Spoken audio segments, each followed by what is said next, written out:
Hello student, আশা করি তোমরা আমার কথা শুনতে পাচ্ছ। ওকে, তো আগের দিন আমরা লাস্ট করেছিলাম ইফ এলস বলে একটা গ্রেডের প্রোগ্রামিং, যেখানে আমরা ইফ এলসিফ আর এলস এর ইউজটা দেখেছিলাম। আজকে ইফেরই আরেকটা পার্ট করব, যেটা হচ্ছে নেস্টেড ইফ। তো নেস্টেড ইফ করার জন্য ফার্স্ট আমরা একটা প্রোগ্রাম যেটা পিক করছি সেটা হচ্ছে largest number between three numbers, তিনটে নাম্বারসের মধ্যে থেকে বড় নাম্বারটা বের করাটা আমরা আজকে শিখবো by using nested if. Multiple method যে করা যায়, কেউ চাইলে ইফ এলস ইফ দিয়েও করতে পারো, তবে আমি নেস্টেড ইফটা শেখানোর জন্যই আজকে সেই প্রসেসেই প্রোগ্রামটা করে দেখাচ্ছি। তো দেখো, ফার্স্ট আমি একটা ব্লুজে স্ক্রিন অন করেছি, তোমরা চিনতেই পারছো। এবার এখান থেকে যেভাবে ক্লাস ক্রিয়েট করে, তো আমি ক্লাসটুকু ক্রিয়েট করে নিচ্ছি, আর বেসিক যে সিনট্যাক্সটা আছে সেটাকেও লিখে ফেলছি। তো লিখলাম বেসিক সিনট্যাক্স। এবার আমরা ক্লাসের নেমটাকে একটু চেঞ্জ করে দিই, ইট ইজ লার্জেস্ট।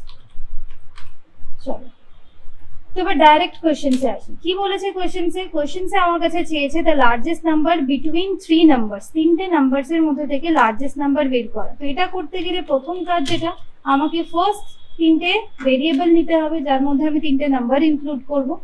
ওকে, তাহলে ইউজারের থেকে আমি একটা মেসেজ দিই যে system dot out dot print enter three number.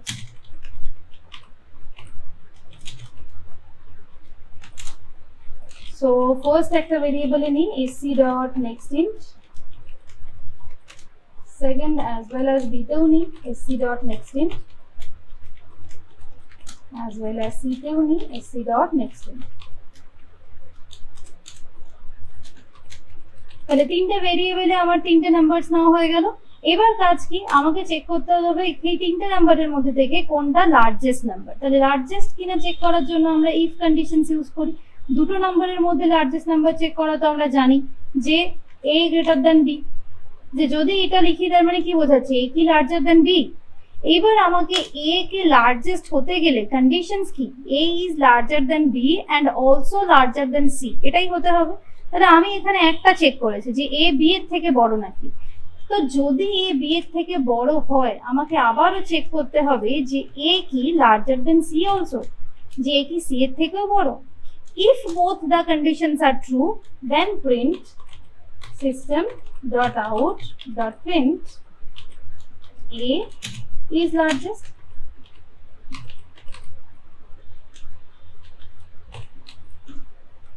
হলো? এবার একই রকম ভাবে যদি এই কন্ডিশনসটা ট্রু না হয়, তার মানে ইফ এই যে কন্ডিশনসটা a is greater than c, এটা যদি ট্রু না হয় তার মানে এটা ফলস। ফলস মানে large K c, of course a যদি গ্রেটার দেন c না হয় তাহলে of course c is greater than a। তাহলে এটার এলস কন্ডিশনসটাও আমরা কি লিখে দেব না, system dot out dot print c is largest.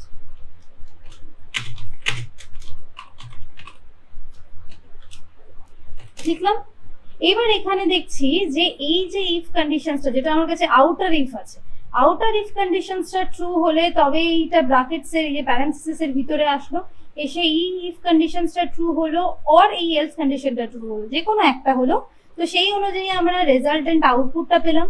But যদি এরকম হয় যে আউটার যে ইফটা আছে সেটাই ট্রু হলো না, মানে a is larger than b না, তাহলে of course b is larger than a। তাহলে b যদি লার্জার দ্যান a হয়, তাহলে আমি কি বলতে পারি যে b is also larger than c কিনা। তাহলে চেক করলাম b is also larger than কি c। If the condition is true, then system.out.print, তাহলে লার্জেস্ট নাম্বার কে, অফকোর্স b, তাহলে b ইজ লার্জেস্ট। হলো? আর যদি এটাও না হয় যে লার্জেস্ট নাম্বার a ও না b ও না, তাহলে অফকোর্স কে হবে লার্জেস্ট নাম্বার, c।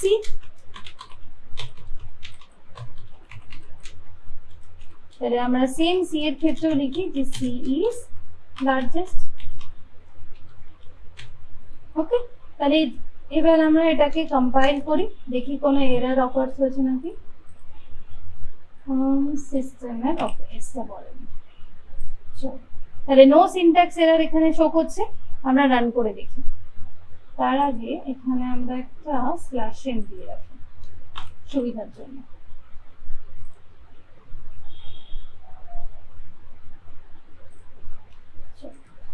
রান করি। ওকে, তাহলে আমার কাছে কি চাইছে, তিনটে নাম্বার চাইছে। আমি প্রথমবার কি করছি, এটাকে বড় নাম্বার দিয়ে চেক করে দেখছি আনসার কি আসছে। তো এ তে দিলাম 12, বি তে দিলাম 8, সি তে দিলাম কি 6। তাহলে তখন লার্জেস্ট নাম্বার কি হলো 12। অফকোর্স তিনটের মধ্যে থেকে বড় কে বেরোলো, এ বড় বেরোলো, তার জন্য আমার আনসার কি এসছে 12 ইজ লার্জেস্ট। এবার সেকেন্ড টাইম আমি আবার এটাকে রান করি, আমি তোমাকে প্রত্যেকটা কন্ডিশনস চেক করে করে দেখাচ্ছি না। তো সেকেন্ড টাইম আমার কাছে আবার তিনটে নাম্বার চাইছে। তো আমি ধরো একটা নাম্বার দিলাম, এবার দিয়েছি 6, 9 and 8। তাহলে তখন লার্জেস্ট নাম্বার কি হলো, লার্জেস্ট নাম্বার হলো 9। লার্জেস্ট নাম্বার 9 হয়েছে, তার মানে বি পোর্শনসে আছে 9টা। তাহলে আমি দেখলাম যে হ্যাঁ, যদি আমি বি তে বড় দিই তাহলেও আনসার আমার কাছে ঠিক আসছে। এবার আমি সিটাকে বড় করবো, তাহলে আবার এটাকে রান করি। তো রান করে আবার তিনটে নাম্বার আমার কাছে চাইছে ইনক্লুডিং। তো আমি দিলাম ফার্স্টের নাম্বারটাকে দিলাম 7, তারপর দিলাম 12 and তারপর 36। তাহলে এখানে লার্জেস্ট নাম্বার কি এসছে 36। তার মানে 36 কি দ্য ভ্যালু অফ সি। তার মানে যে কোনো কন্ডিশনস আমি এ কে বড় দিই বা বি কে দিই বা সি কে দিই, যে কোনো একটা লার্জেস্ট দিলে আমার আনসার অফকোর্স ঠিকই আসছে। যেটাকে লার্জেস্ট বলা হচ্ছে তিনটের মধ্যে থেকে, সেটা এ তে থাকুক বা বি তে থাকুক বা সি তে থাকুক, we got the largest number.